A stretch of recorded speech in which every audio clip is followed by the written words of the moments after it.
하늘이 하나님의 영광을 선포하고 궁창이 그의 손으로 하신 일을 나타내는도다. 아멘.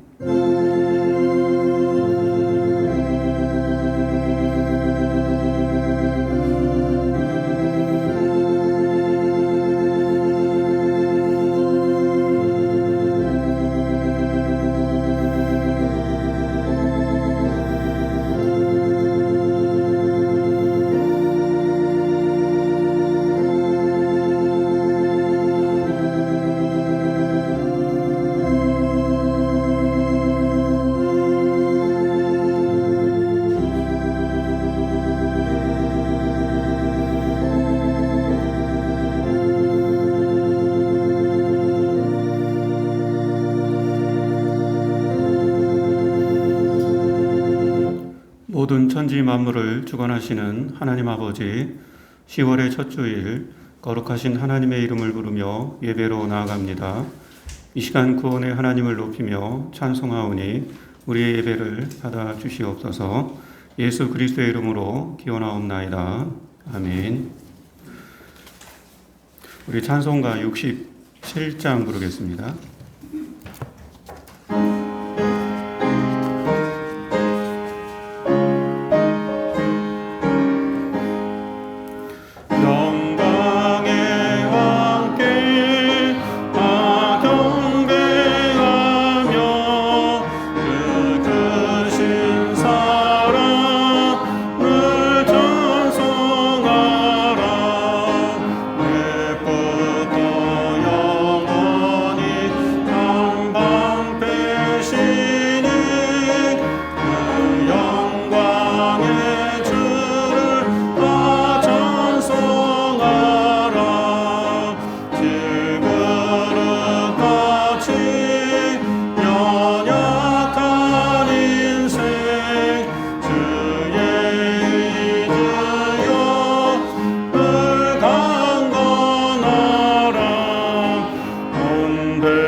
한 주간에 지었던 우리의 죄와 허물을 침묵으로 하나님 앞에 고백합니다.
너희는 그리스도 안에서 그의 은혜의 풍성함을 따라 그의 피로 말미암아 속량 곧 죄 사함을 받았느니라.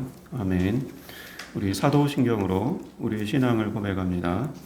나는 전능하신 아버지 하나님 천지의 창조주를 믿습니다.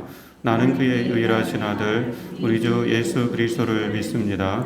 그는 성령으로 잉태되어 동정녀 마리에게서 나시고 본디오 빌라도에게 고난을 받아 십자가에 못 박혀 죽으시고 장사된 지 사흘 만에 죽은 자 가운데에서 다시 살아나셨으며 하늘에 오르시어 전능하신 아버지 하나님 우편에 앉아 계시다가 거기로부터 살아있는 자와 죽은 자를 심판하러 오십니다. 나는 성령을 믿으며 거룩한 공교회와 성도의 교제와 죄를 용서받는 것과 몸의 부활과 영생을 믿습니다. 아멘. 우리 교동문 35번 시편 84편 읽겠습니다.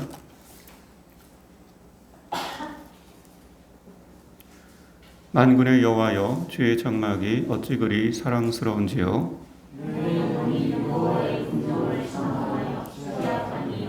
내 마음과 육체가 살아계시는 하나님께 부르짖나이다.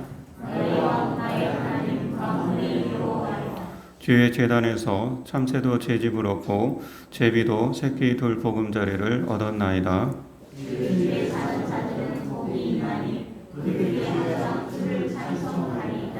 주께 힘을 얻고 그 마음에 시온의 대로가 있는 자는 복이 있나이다. 그곳에 많은 샘이 있을 것이며 이른 비가 복을 채워주나이다.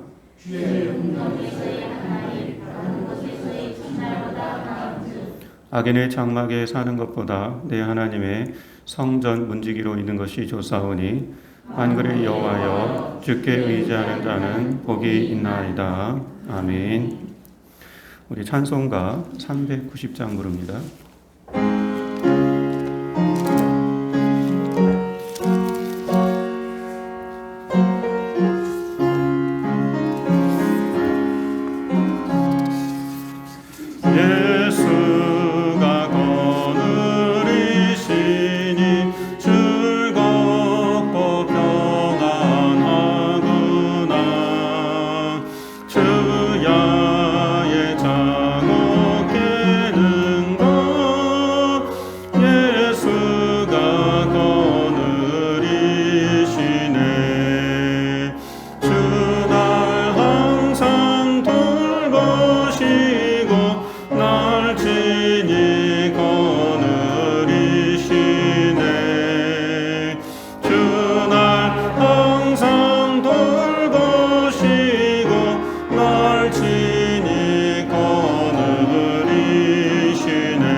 모든 역사의 주관자 되시는 하나님 아버지, 지난 한 주간도 우리를 평안케 하시고 인도하신 은혜와 사랑을 감사드립니다. 특별히 추석 명절을 잘 보내고 오늘 성전에 모여 함께 예배 드리게 하심도 감사를 드립니다. 우리를 향한 하나님의 그 크신 사랑을 늘 기억하며 이 시간 온전한 믿음으로 주님께 나아가오니 우리의 예배를 기뻐 받아 주시옵소서. 주님, 연약한 저희들을 늘 긍휼히 여겨주시사 불경건했던 지난 삶들을 돌아보게 하시고 주님의 마음을 아프게 했던 일들이 있다면 용서하여 주시고 우리의 마음을 새롭게 하사 성결한 삶으로 인도하여 주시옵소서. 코로나로 인해서 우리의 삶이 여전히 힘겹고 어려움 중에 있지만 그럼에도 두려워하지 않게 하시고 이 위기를 하나님이 주시는 지혜로 잘 이겨나가게 하옵소서. 지난 수달 동안 우리 성도님들을 지켜주사 코로나로부터 보호하여 주시고 안전케 하심을 감사를 드립니다. 앞으로 세상이 어떻게 변할지는 알 수는 없으나 우리가 믿는 것은 주님뿐이요 주님이 우리의 삶을 지켜주리라 확신합니다. 시대가 어려울수록 오직 믿음으로서는 저희들 되게 하여 주시옵소서. 주님, 이 나라 이 백성을 기억하여 주시옵소서. 이스라엘 백성들이 추위와 배고픔 속에 이 광야를 걸었을 때 주님이 그들을 돌보시고 살피사 광야에서 건져주시고 젖과 꿀이 흐르는 가나안 땅으로 인도하신 것을 기억합니다. 혹 우리가 그 하나님의 은혜와 사랑을 잊고 살고 있지는 않은지요. 한때 나라를 잃은 아픔과 전쟁의 고통 속에 있었던 이 나라 백성들을 건져주시고 오늘날 젖과 꿀이 흐르는 가나안의 축복을 받았음에도 오히려 하나님을 떠난 백성이 되지 않았나 하는 두려움이 있습니다. 모든 것이 풍족했음에도 오히려 하나님을 섬기지 못한 저 4대 교회와 라오디게아 교회의 책망의 소리가 오늘날의 교회들에 들려오지 않나 심히 두렵습니다. 이런 시대 가운데 살아가는 저희들이 거룩한 씨가 되어 남은 자가 되게 하시고 점점 세속화되어가는 세상 속에서 하나님의 자녀로서 더욱 구별되어 살아갈 수 있도록 인도하여 주시옵소서. 주님, 하성교회를 더욱 기억하여 주시옵소서. 4년여 전 하나님의 별이라는 뜻을 주시고 이곳에 성전을 세우게 하심을 감사를 드립니다. 그리고 하나님이 지금까지 인도하여 오셨습니다. 이 하성교회를 하나님이 계획하시고 예수님이 세우시고 성령님이 인도하여 가시고 계심을 믿습니다. 저를 비롯하여 모든 성도님들이 이 교회를 향한 하나님의 뜻에 순종하게 하시고 그래서 주님의 뜻이 이 교회를 통해서 이루어지게 하여 주시옵소서. 시작은 미약하였지만 하나님의 계획하신 바가 이루어지어 나중에는 창대한 교회로 하나님을 영화롭게 하는 교회가 될 줄 믿습니다. 주의 성소를 섬기는 모든 믿음의 권속들을 기억하여 주시고 성전에서 흘러나오는 거룩한 말씀이 성도들의 삶과 가정과 일터에 흘러넘쳐서 성도들의 삶이 복되게 하시고 풍요로운 삶으로 채워 주시옵소서. 이 시간 말씀을 들을 때에 주의 말씀으로 듣게 하시고 믿음으로 받으며 순종하는 기쁨이 있게 하여 주옵소서. 이 예배가 성도들의 아름다운 찬양이 넘쳐나는 예배로 늘 인도하여 주시옵소서. 또 한 주를 살아갈 때에 어린아이들로부터 장년에 이르기까지 건강하게 지켜주시고 주의 평강이 함께하는 복된 삶으로 인도하여 주시옵소서. 이 모든 말씀 우리를 언제나 사랑하시는 예수 그리스도의 이름으로 감사하며 기도하옵나이다. 아멘.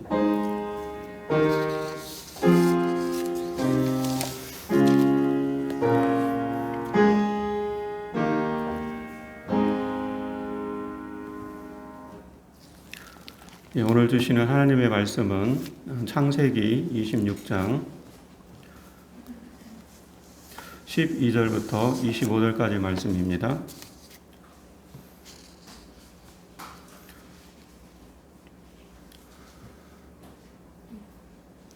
오랜만에 우리 한 절씩 교독하시겠습니다. 12절 이삭이 그 땅에서 동사하여 그의 100배나 얻었고 여호와께서 복을 주심으로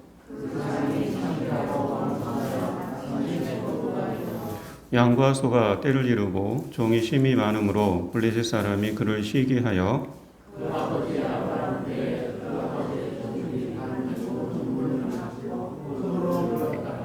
아비멜렉이 이삭에게 이르되 내가 우리보다 크게 강성한즉 우리를 떠나라.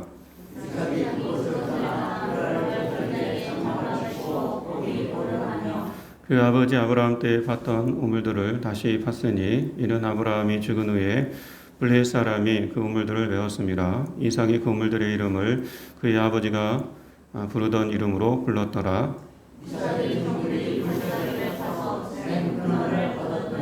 그랄 목자들이 이삭의 목자와 다투어 이르되 이 물은 우리의 것이라 하매 이삭이 그 다툼으로 말미암아 그 물 이름을 에색이라 하였으며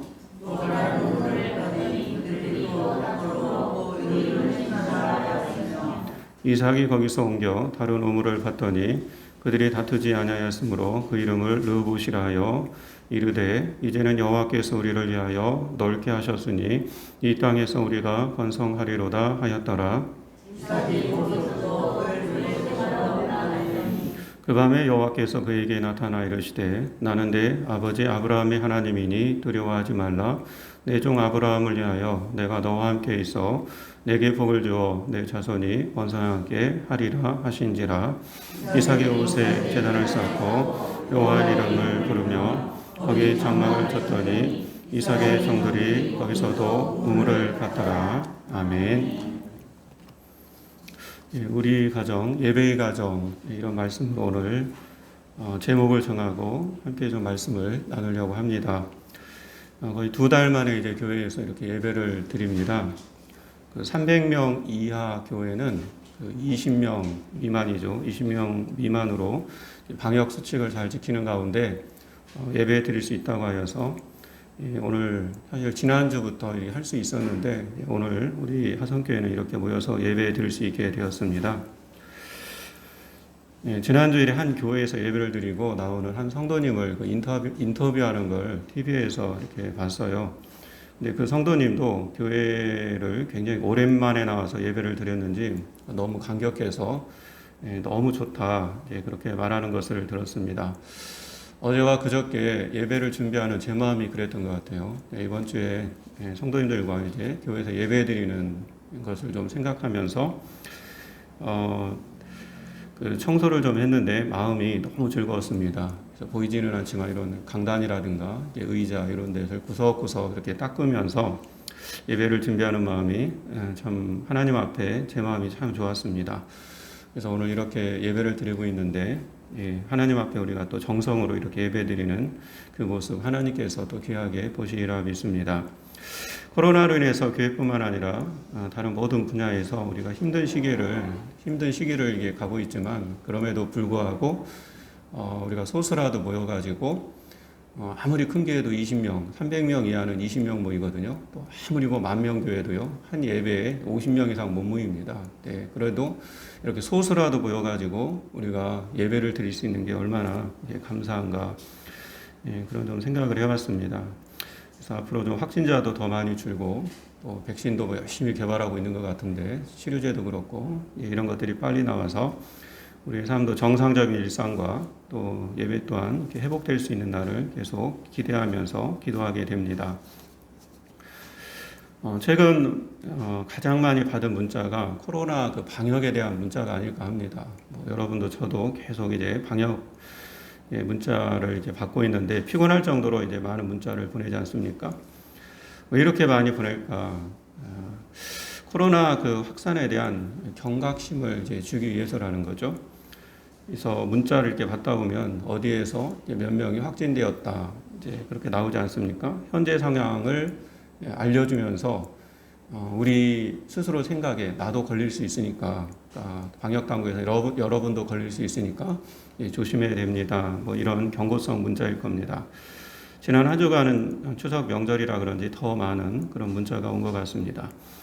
코로나 방역에 대한 이런 경각심이 좀 느슨해진다 싶으면 문자가 와서 내가 지금 마스크를 쓰고 있는지 아니면 좀 손을 씻고 있는지 아니면 거리 지키를 내가 잘 하고 있는지 이런 것들을 한 번 더 이 방역 수칙에 대해서 생각하게 되는 것 같습니다.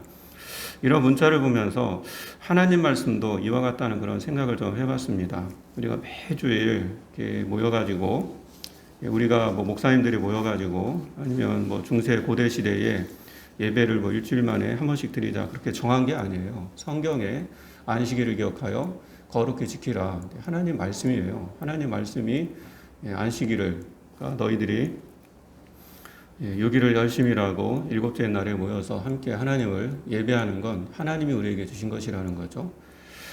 때로는 이렇게 하나님 매주일 모여가지고 하나님 말씀 듣는 일이 우리가 매주 이제 방역 문자를 너무 많이 받으면 좀 귀찮은 것처럼 때로는 이제 그런 마음이 들 때도 있지만 왜 이렇게 하나님은 매주마다 모여서 하나님 말씀을 듣게 하는 걸까 그렇게 생각을 해보면은 하나님께서 한 달에 한 번 모여서 예배를 드려라 안식일이 아니라 한 달 그렇게 했을 수도 있는데 우리에게 이제 매주마다 모여서 예배를 이제 드리라고 했던 거죠. 하나님은 우리를 잘 아시는 거죠. 그래서 인간의 기억력이 그렇게 좋지 않다는 것. 여러분 조금만 우리가 예배를 안 드리면요 하나님을 잊는다는 거죠. 그게 인간이라는 거죠.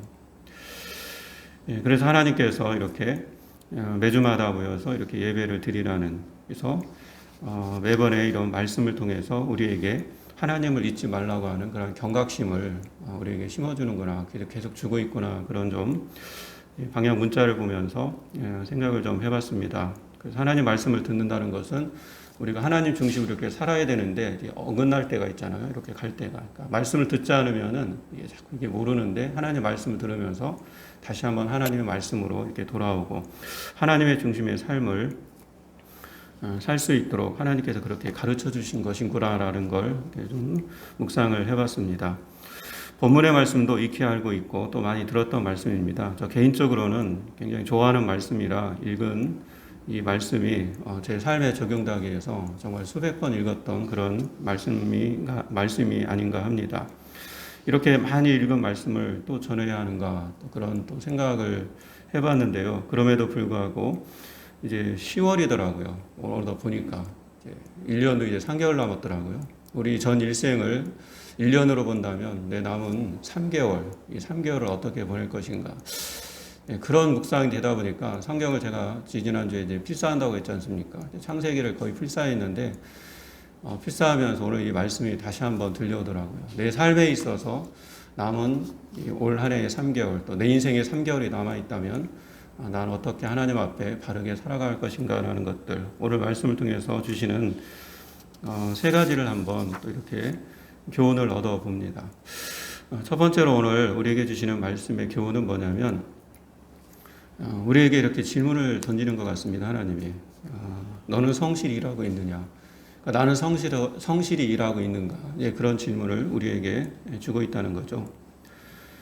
창세기를 보면 하나님은요 성실하신 분이다라는 것을 제일 먼저 우리가 만나게 됩니다. 여러분 창세기 1장을 다 아시겠지만 창세기 1장을 읽어보면은 하나님께서 얼마나 성실한가 하는 것들을 우리가 이제 보게 됩니다. 첫날부터 여섯째 날까지 쉬지 않고 하나님은 열심히 일하시죠. 그래서 처음에는 빛과 궁창에 아주 뭔가 이렇게 큰 덩어리들을 만드시고 나중에는 이제 넷째 날, 다섯째 날, 여섯째 날 이렇게 갈수록 이런 나무와 풀, 새와 물고기, 짐승 이런 미물들 이런 것들을 세밀한 것까지 이렇게 창조하는 것을 이렇게 열심히 성실하게 일하는 하나님을 우리가 이제 만날 수가 있더라는 겁니다. 나아가서 자신을 닮은 형상을 어떻게 만들까 생각하시면서 지금의 사람을 저와 여러분을 이렇게 만드셨습니다. 시편 8편은 이렇게 노래하죠. 주의 손가락으로 만드신 주의 하늘과 또 주께서 베풀어 두신 달과 별을 내가 보으니 사람이 무엇이간데 주께서 그를 생각하시는가 이렇게 노래하지 않습니까? 이렇게 하나님의 성실함이 인간을 비롯해서 모든 천지 만물을 창조하셨구나라는 걸 창세기 1장에서 우리가 볼 수가 있습니다. 본문이 제가 필사하면서 감동된 것은 이런 하나님의 성실함을 이삭을 통해서 보기 때문에 그렇습니다. 26장 1절에 보면은 이삭의 때에 흉년이 들었다라고 그렇게 나오고 있습니다. 오늘 우리가 12절을 읽었는데요. 1절에 보면은 이삭의 때에도 이제 흉년이 들었다라는 겁니다. 아버지 아브라함 때도 흉년이 들었다라고 이렇게 또 나오면서 이삭의 때에도 흉년이 들었다라고 이렇게 다시 나오고 있습니다. 그러니까 흉년이 처음이 아니라는 겁니다. 아브라함 때도 흉년이 들었고 이삭 때도 이제 흉년이 들었습니다. 이렇게 흉년이라는 것이 인생에서도 계속 이제 반복적으로 이제 일어난다는 거죠. 우리 아버지는 여러분들이 겪은 분도 계시고 일제시대 이제 전쟁 이런 것을 겪으면서 또 저 같은 경우는 이제 코로나를 겪고 있고 이렇게 흉년의 인생, 아버지 때 흉년이 있으면 또 아들 때 이렇게 흉년이 있는 이런 것들을 지금 계속 이제 반복적으로 보여주고 있습니다. 이삭의 때도 이런 어떤 이유인지는 몰라도 흉년이라고만 나오는데 하여튼 그 땅에 사는 땅이 이제 그가 사는 이제 땅이 메말라서 농사를 이렇게 지을 수 이제 없게 된 겁니다. 당시는 농사가 이제 주류 산업이기 때문에 오늘날 말하면 이삭이 농사를 이제 못 짓는다는 것은 그가 이제 직장을 잃게 되는 직장이 없는 것과 이제 같은 것이라는 겁니다. 정말 일하고 싶어도 일할 수 없는 어려운 형편에 놓인 것입니다. 그렇다고 이삭이 여러분 주저앉았습니까? 오늘 본문을 통해서 보면은 우리가 마이너스 1% 경제 성장률이 낮아졌다. 마이너스 2% 낮았다. 1%가 낮아질 때마다 10만 개의 일자리가 사라진다는 그런 뜻이라고 합니다. 그러니까 마이너스 1% 내려갈 때마다 이게 10만 개의 일자리가 이제 사라지는 거죠. 10만 개의 일자리가 사라진다는 것은 10만 개의 어떤 사람에게 있어서는 직장을 이제 잃는 그런 것이라고 할 수가 있습니다. 이런 상황 속에서, 이런 흉년 속에서 오늘 이삭을 보면은 이삭이 삶을 이제 포기했는가? 그렇지 않다라는 겁니다. 이삭은 오늘 보니까요, 그랄이라는 곳으로, 자신의 땅은 흉년이 들었지만 그랄이라는 곳으로 눈을 돌려서 그곳에 갑니다. 지금의 자신이 살고 있는 땅보다는 이 그랄이라는 것이 척박한 땅이지만 그곳으로 다시 장소를 옮겨서 그가 마실 수 있는 이런 우물을 파기 위해서 우물을 위해서 열심히 이렇게 골짜기를 파는 것을 오늘 본문을 통해서 만나게 됩니다. 여러분, 골짜기를 파는 이삭을 한번 상상을 해 보십시오. 막 돌을 거르고 또 땅을 파서, 그런 이삭 얼마나 힘들었겠습니까? 그렇게 새로운 땅에서 열심히 파더니 처음에는 이제 에색이라는 조그마한 이제 우물이 나타납니다. 그리고 조금 더 가더니 또 파더니 이제 신나라는 그런 또 그가 이제 우물의 이름을 붙였는데 요건 에색이다, 요것은 신나다 해서 이제 이런 우물을 이제 얻습니다. 나중에는요 르호봇이라는 제법 넓고 이제 큰 우물을 이제 얻는 것을 오늘 본문에서 볼 수가 있습니다.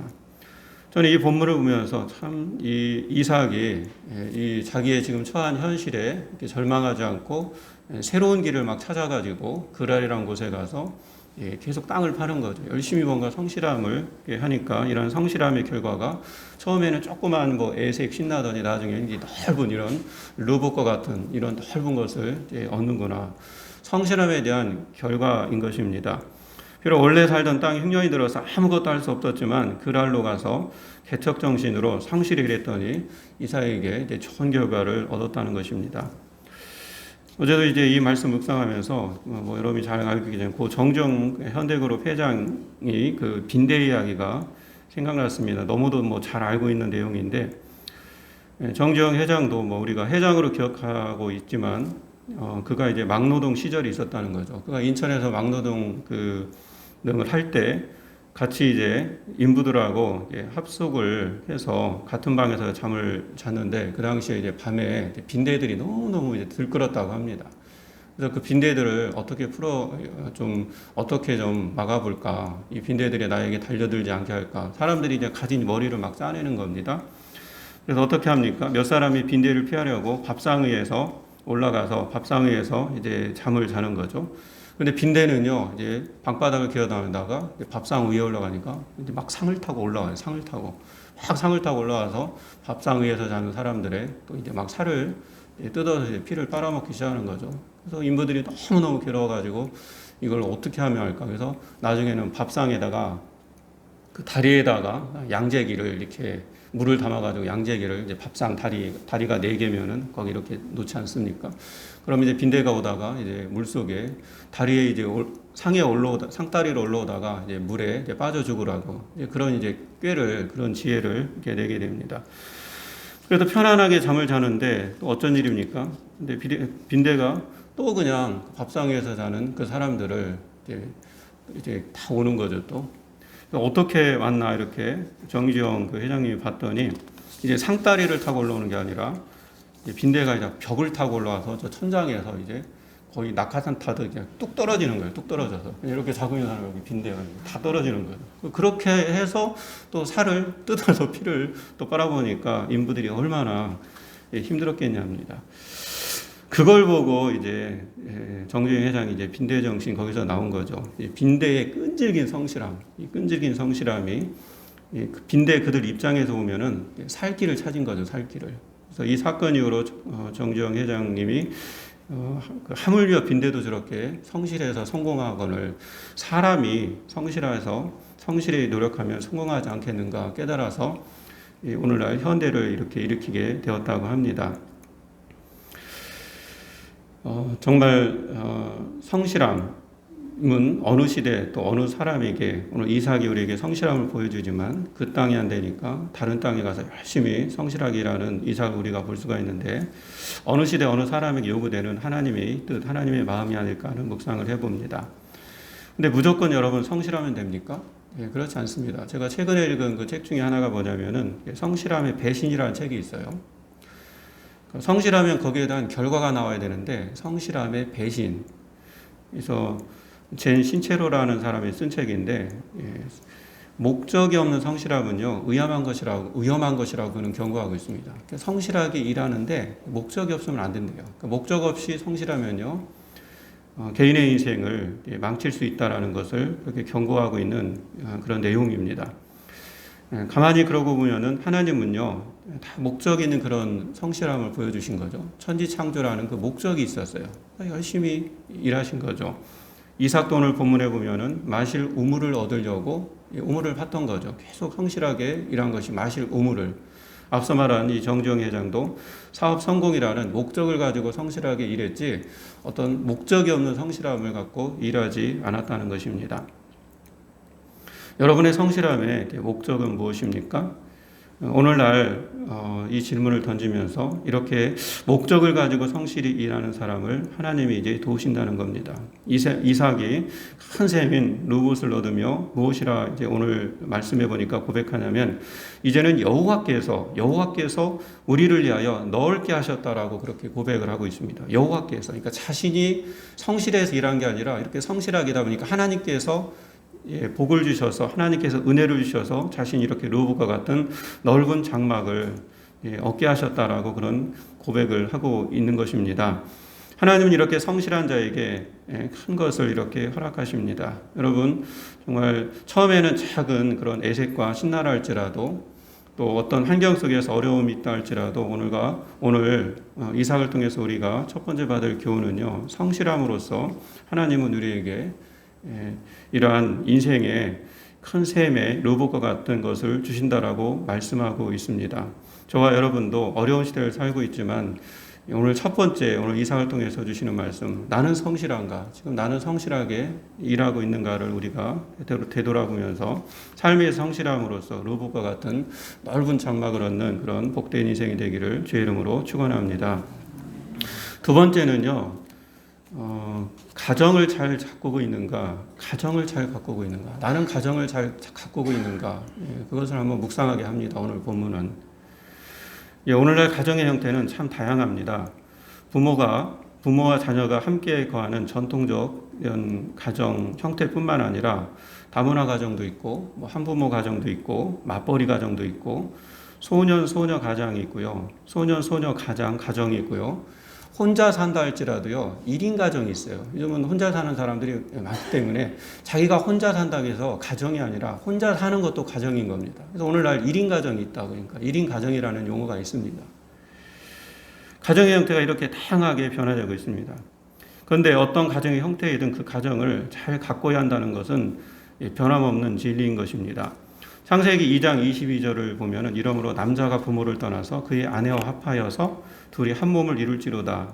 결혼식 때 우리가 많이 듣는 말씀이지만 부모를 떠난 다음 세대 역시 가정을 잘 가꿔야 된다는 거예요. 부모뿐만 아니라 그 다음 세대도 역시 가정을 잘 가꿔야 한다는 것에 초점이 맞춰져 있다는 겁니다. 본문에서 만나는 그 이삭은요, 아버지 아브라함이 이제 죽었다라고 이렇게 나오고 있습니다. 25장에 보면 아브라함이 죽고 이제 자신이 가장이 되어서 가정의 가장이 됩니다. 그에게는 아내 리브가가 있고요, 자녀인 에서와 또 야곱이 있습니다. 물론 시대가 그러한 만큼 이삭의 가정은 이런 전통적인 부모가 있고 자녀가 있는 이런 전통적인 그런 가정의 모습입니다. 이삭의 가정에서 가장 감동은 뭐냐면 자식을 아버지가 이 부모가 축복하는 장면입니다. 27장에 보면은 이삭은요, 자녀들을 이렇게 축복하고 있습니다. 히브리서 우리가 11장을 보면은 믿음의 사람들 중에 이삭을 언급하면서 믿음으로 이삭은 장차 있을 일에 대해서 야곱과 에서를 축복하였다. 그러니까 이삭이 일생성에서 가장 잘한 일은 히브리서 11장에 봤을 때 이삭은 아버지로서 부모로서 자녀를 축복했다는 겁니다. 여러분 자녀를 많이 축복하십니까? 여러분 이삭을 본받고 싶다면 여러분 자녀를 많이 축복하는 그런 아버지로서의 부모로서의 삶을 살기를 바랍니다. 오늘 어떻게 축복합니까? 이삭은 제가 잠깐 읽어드리면 내 아들의 향치는 여호와께서 복주신 밭의 향치로다. 하나님은 하늘의 이슬과 땅의 기름짐이며 풍성한 곡식과 포도주를 내게 주시기를 원하노라. 만민이 너를 섬기리라. 이렇게 하면서 자식들을 이렇게 축복합니다. 막 축복합니다. 정말 아버지가 축복할 수 있는 그런 모든 축복을 담아서 자식을 축복하는 것을 이게 보여주고 있습니다. 정말 자녀를 향해서 많이 축복하는 우리 부모님이 되었으면 좋겠습니다. 그의 축복대로 야곱은요, 믿음의 계보를 잇는 큰 자가 되고요, 에서 또한 세일산을 중심으로 나중에 보니까 한 무리의 우두머리가 되고 있습니다. 부모와 자녀의 관계 속에서 또 축복하고 또 축복받는 그런 관계, 분명 우리가 주 안에서 이루어야 될 아름다운 가정의 모습이라고 할 수 있습니다. 그런데 요즘은 이런 가정의 위기라 할 만큼 문제의 가정들이 참 많은 것 같습니다. 아동 폭력이 가장 큰 주범이 엊그저께 제가 보니까 가정이라는 그러한 통계도 있습니다. 우리 주변에 얼마나 많습니까? 상처받은 사람이 얼마나 많습니까? 또 어떤 가정은 예고 없이 찾아오는 병으로 인해서 이러한 질병으로 인해서 어려움을 당하는 그런 가정들이 있습니다. 가정을 지키기가 참으로 어려운 그런 시대가 되어가고 있는 것 같습니다. 그렇다고 우리가 가정을 버리겠습니까? 가정을 포기하시겠습니까? 그렇지 않다는 거죠. 오늘 이삭을 보면서 이삭에게도 앞선 이렇게 말씀해 보면 우리가 12절 읽었는데 그 전에 보면은 아내와의 갈등이 있었습니다. 어느 날 이삭은요 자기가 죽을까봐 아내를 누이라 속이는 그런 일까지 있었습니다. 요즘 말로 말하면 아내를 누이로 속인다? 이거 이혼사유죠, 이혼사유. 그런 가정의 위기가 있었다는 겁니다. 또 잘못된 판단으로 자식들을 불화하게 해서 이런 에서와 또 야곱 간에 자식들 간에 서로를 죽고 죽이는 그러한 위기를 이렇게 초래합니다. 눈이 안 보이니까 이렇게 잘못 또 축복했다가 에서가 또 야곱을 죽이려고 하는 그런 자식들 간에 이런 어떤 전쟁이 벌어지는 그런 위기를 또 야곱도 이런 가정을 또 이렇게 보게 됩니다. 그래서 자식들이 어떻게 됐습니까? 20년간 떨어져서 야곱은 바단 아람에서 20년을 보내고 그렇게 살지 않습니까? 그러나 이런 결론적으로 말하면 이런 모든 위기들을 이삭은요 지혜롭게 이겨내어서 결국에는 그의 가정을 잘 지켜갑니다. 가정에 문제가 없는 것이 아니라 그 문제 속에서 이삭은 결국에 인생이 끝나려 보니까 그 종국에 보니까 가정을 잘 지켰더라고요. 저는 여기에 좀 초점을 맞춰봤습니다. 여러분 가정을 잘 지키고 있습니까? 우리 가정도 분명히 어떤 문제가 있을 텐데 이런 위기가 있을 때 이삭은 어떻게 이 가정을 잘 지켜나갔습니까? 이런 가정을 지켜나가는 지혜가 어디에서 왔습니까? 이것은 우리를 세 번째 질문으로 인도하는데요. 세 번째는요, 하나님께서 오늘 본문을 통해서 예배를 잘 드리고 있는가 그렇게 우리에게 질문하고 있습니다. 예배를 잘 드리고 있는가? 여러분 제가 지금 일할 직장 속에서 성실함을 얘기했고 가정을 잘 지켜가야 된다는 걸 얘기했는데 결국 이 모든 것들은 이 세 번째로 연결됩니다. 이렇게 이삭이 가정에 위기가 왔을 때 이 모든 것들을 극복한 것은 바로 이 세 번째 나는 예배를 잘 드리고 있는가? 이 질문 속에 있다는 겁니다. 여러분 예배를 잘 드린다는 것은 곧 하나님을 잘 섬긴다는 겁니다. 여러분은 하나님을 잘 섬기고 있습니까? 사실 우리 인생의 첫 번째와 이런 두 번째 제가 앞서 질문한 모든 것은 세 번째와 이렇게 다 상관이 있다는 겁니다. 믿음 밖에 있는 사람은 상관이 없다라고 얘기할 수 있는지 몰라도 우리가 믿음 안에 있다면은 여러분 우리의 직장도 우리의 가정도 이 모든 우리의 이런 신앙의 예배와 관련되어 있다는 겁니다. 이삭의 가장 큰 장점은 가는 곳마다 그가 제단을 쌓았다는 데 있습니다. 그것도 다른 모든 것에 앞서서 제단 쌓는 일을 우선으로 했다는 것을 우리가 주목할 필요가 있습니다. 이를 잘 보여주는 것이 바로 25절의 말씀입니다. 몇 달 전에 제가 이 말씀을 가지고 여러분에게 전했는데 25절 말씀이 이렇지 않습니까? 이삭이 그곳에 제단을 쌓고 여호와 이름을 부르며 거기 장막을 쳤더니 이삭의 종들이 거기서도 우물을 받더라 라고 그렇게 말씀하고 있습니다. 사랑하는 여러분, 자기가 일할 직장도 중요하고요. 자기가 거하는 가정도 중요하지만 이삭이 가장 눈여겨본 건 뭐냐면 가장 중요하게 생각한 것은 뭐냐면 하나님께 가장 먼저 예배 드리는 일을 힘썼다라는 것을 말씀하고 있습니다. 순서가 중요하다는 거죠. 하나님께 예배 드리는 일. 하나님은요, 예배 드리는 자에게 꼭 그가 인생이 밤이 온다 할지라도 그 밤에 의로와 능력과 또 지혜를 주신다는 것을 볼 수가 있습니다. 예배드리는 삶을 사는 이삭에게 하나님은 24절에 이렇게 나타나셔서 말씀하십니다. 그 밤에라고 합니다. 그 밤에 여호와께서 인생의 밤에 그에게 나타나 내 아버지 아브라함이 하나님이니 두려워하지 말라. 그러면서 그를 위로와 용기를 주십니다. 내 종 아브라함을 위하여 내가 너와 함께 있어 내게 복을 주어 내 자손이 번성하게 하리라 라고 그렇게 약속의 말씀을 주고 있습니다. 이렇게 이삭에게도요 앞서 말한 인생의 밤이 있었습니다. 흉년이 있었고요. 가정의 위기도 있었습니다. 그러한 흉년 속에서 하나님은 예배드리는 그 이삭을 향해서 일할 곳을 열어주시고 또 가정의 위기 속에서도 지혜를 주셔서 그 모든 어려움을 극복하게 해 나가더라는 것입니다. 사랑하는 여러분, 정말 이런 가정과 또 직장의 위기를 만났을 때 예배드리는 자, 하나님은요, 그에게 탈출구를 이렇게 허락하신다는 것입니다. 그래서 르호봇을 얻으면서 이삭이 그런 표현을 합니다. 내가 이룬 게 아니다. 아까도 말했지만 그는 여호와 하나님이 이 모든 일을 해 주셨다라고 이 이삭은 고백을 하고 있습니다. 또 아내와 이란 불화 속에서도 하나님이 정말 부부간의 문제가 쉽지 않지 않습니까? 그러나 예배드리는 가정, 예배드리는 그러한 삶을 살면 하나님께서는 그 부부간의 그러한 불화 속에서도 하나님께서 그곳에서 그 어려운 문제 가운데 해결을 허락해 주시더라는 것입니다. 자녀들의 일도 비록 에서와 야곱이 서로 불안 속에서 어려움을 겪긴 했지만 결국 이 창세기를 쭉 읽어보면 에서와 야곱도 주 안에서 이렇게 화해되는 그러한 장면을 우리가 성경에서 이제 만날 수가 있습니다. 이 모든 일이 어떻게 가능했습니까? 예배를 잘 드린 일에서 시작하더라는 것입니다.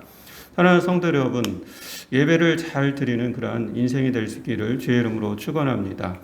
예배를 삶에 있어서 모든 것에 첫째로 되는 그런 삶이 되기를 다시 한번 주의 이름으로 축원합니다.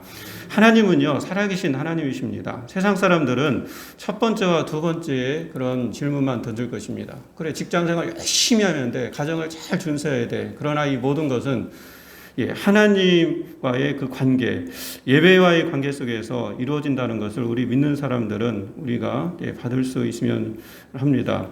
믿음의 사람이 가장 중요한 것이 하나님을 잘 섬기는 일입니다. 하나님을 잘 섬기는 중에 가장 중요한 것은 예배드리는 것이라는 것을 다시 한번 오늘 말씀을 통해서 봤으면 합니다. 여러분, 예배를 잘 드린 이사에게 주신 복은 정말 놀랍습니다. 25절 다음에 정말 우리 교회에 이런 분이 좀 나왔으면 좋겠어요.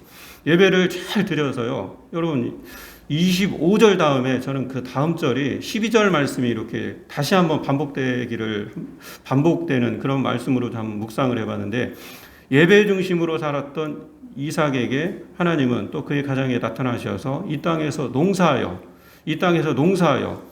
그의 100배나 얻었고 여호와께서 복을 주심으로 그 사람이 창대하고 왕성하여 마침내 거부가 되었다.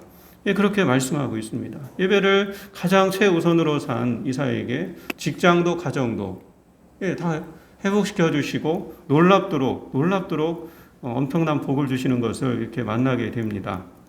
사랑하는 성도 여러분, 예배를 우리가 가벼이 여기지 않았으면 좋겠습니다. 정말 인생에 이제 10월이라 자꾸 예배만 생각나더라고요. 제 마음속에. 예배를 잘 드려야겠다. 남은 3개월, 우리가 지금 오늘 처음 2달 만에 모여드리는데 앞으로 남은 열을 무엇으로 하나님께 드릴 것인가. 정말 예배를 잘 드려야겠다. 그냥 그 마음만 있어요. 지금 제 마음에. 예배를 잘 드려야겠다.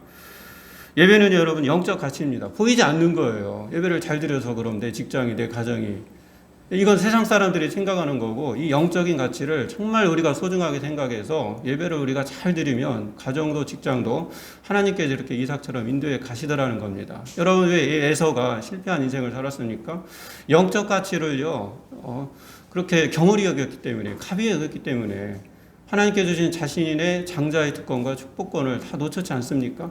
가벼이 여겼기 때문에 그렇습니다. 여러분 예배는 보이지 않는 거예요. 이 예배를 우리가 잘 지켜감으로써 하나님께서 영적 가치를 소중하게 생각하고 가치를 이어가는 자에게 그것을 드리는 자에게 하나님께서 이렇게 이삭처럼 복을 주신다는 것입니다.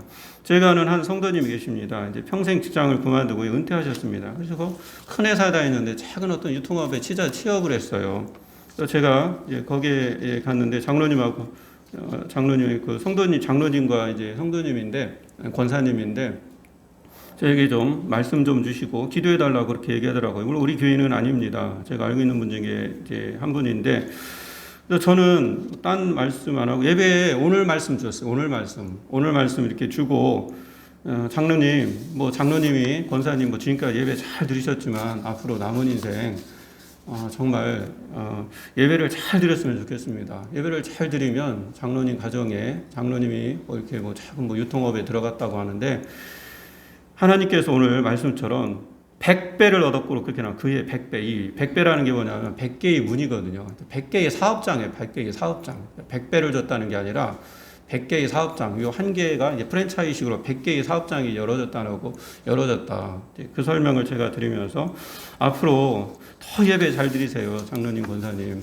그렇게 하고 했습니다. 근데 여러분, 사람들은요, 그분이, 그 장로님이 큰 회사 다녀서 왜 이렇게 조그만 유통회사 들어갔냐, 그렇게 했는데, 목적이 있더라고요. 제가 성실한 장로님이신데 목적이 있더라고요. 목적 있게 거기 들어가서 뭔가 했더니 나중에 알고 보니까 그 유통업이 어떤 유통이냐면 배달하는 업종이에요. 배달하는 업종 보니까 유통업이 그게 작년 얘기입니다. 여러분, 코로나로 인해서 지금 배달업이 얼마나 지금 번창하고 있습니까? 제가 물어보진 않았지만 장로님 정말 잘 들어간 거예요. 그래서 예배도 하나님 앞에 그 이후로 더 자에게 하나님께서 이렇게 생각지도 않게 하늘의 축복과 이런 땅의 기름짐으로 이렇게 풍성하게 주시는구나라는 걸 또 장로님 가정을 통해서 그렇게 봤습니다. 사랑하는 여러분, 우리 하성교회 성도님들이 물론 예배를 잘 드리지만 오늘 말씀 준비하면서 앞으로 예배를 더 잘 드렸으면 좋겠습니다. 주일이 되면은 교회를 갈까 말까 이렇게 이런 고민 자체를 하면 안 됩니다. 주일은 하나님의 날이거든요. 하나님의 날이거든요. 그러니까 그런 고민을 하지 마시고 하나님 앞에 살아계신 하나님을 우리가 믿고 진심을 다해서 이 주일을 예배를 드렸으면 합니다. 또한 이런 모든 주일의 시간에 있어서 가장 우선순위가 하나님이 되었으면 좋겠습니다. 예배가 되었으면 좋겠습니다. 그런 우리 하성교회 성도님들 한 분 한 분이 되었으면 좋겠습니다.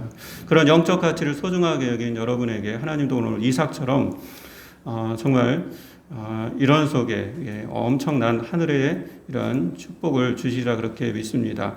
교회에 올 수 없는 상황이라면 가정에서라도 가족과 함께 정해진 시간에 마음을 다해서 부모님 중심으로 이렇게 잘 드릴 수 있기를 다시 한번 권면드립니다. 제가 왜 그러냐면 하나님은 다 아세요. 하나님은 보세요. 자꾸 그 묵상이 되니까 하나님은 다 하시는데 하나님은 다 보시는데 우리가 예배를 안 드리고 그러면 안 되지 않습니까? 안 되지 않습니까? 이런 영적 가치 예배를 우리가 잘 드렸으면 좋겠습니다. 우리를 만드신 하나님은요, 자신의 유일하신 아들이신 예수님을 인류의 구원을 위해서, 저와 여러분을 위해서 골고다 이러한 십자가의 죽음에 죽게 하셨습니다. 여러분, 저와 여러분 진짜 이걸 믿는다면 우리가 무엇을 드릴 수 없겠습니까? 여러분, 이 하나의 사실만으로 우리는 감사하면서 하나님 앞에 예배로 나가야 되고 예배를 드려야 합니다.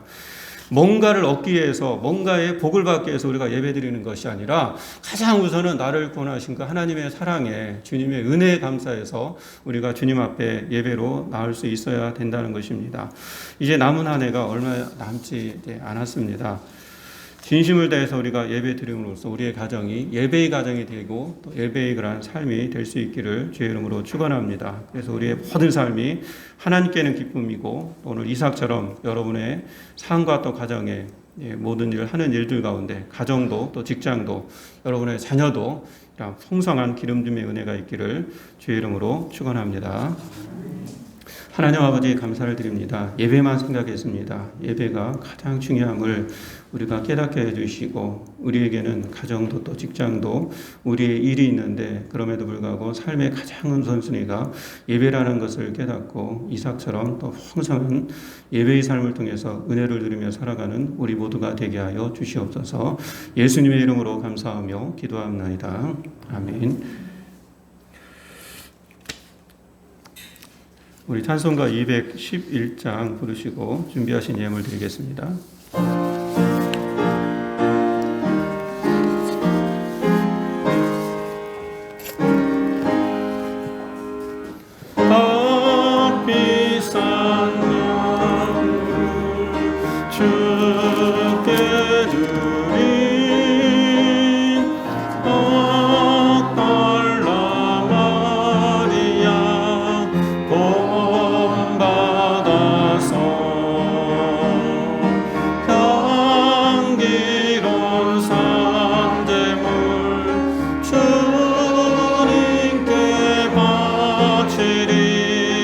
사랑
지난 한 주간도 주님께서 우리를 인도하셨습니다. 그리고 새 한 주간도 우리를 인도하시리라 믿습니다. 주의 은혜로 살고 있는 저희들, 오늘도 이 은혜에 감사하여 작은 정성과 마음으로 예물을 바칩니다. 주님 받으시고 예물을 드린 모든 손길을 기억하사 그들의 삶이 복되고 하는 모든 일이 형통하며 뿌린 씨앗이 이 가을에 없어서 예물이 쓰이는 곳마다 하나님의 이름이 드러나게 하옵소서. 예수님의 이름으로 축복하며 기도하옵나이다. 아멘. 교회 소식 알려드리겠습니다. 오늘부터 이렇게 교회에서 예배 드리는데요. 계속 이렇게 20명 미만이라도 드릴 수 있었으면 좋겠습니다. 그래서 나라를 위해서 또 이 상황을 위해서 우리가 계속 기도했으면 하고, 오늘 교회 못 나오시는 분을 위해서 지금 실황 예배를 찍고 있는데 실황된 예배를 카톡으로 이렇게 보내드리겠습니다. 주중 예배는 이제 없고 새벽 기도회만 계속 있도록 하겠습니다. 10월이 밝았는데 또 10월간에도 서로의 건강을 위해서 계속 기도해 주시기 바랍니다. 지금은 예수 그리스도의 은혜와 하나님의 사랑하심과 성령님의 교통, 감화, 감동하심이 이 한 주간을 살아가는 모든 사랑하는 우리 성도님들 위에와 그들의 가정 위에와 우리 하성교회 위에와 그리고 이 나라, 이 민족 위에 이제부터 영원토록 함께 하시기를 간절히 축원하옵나이다. 아멘.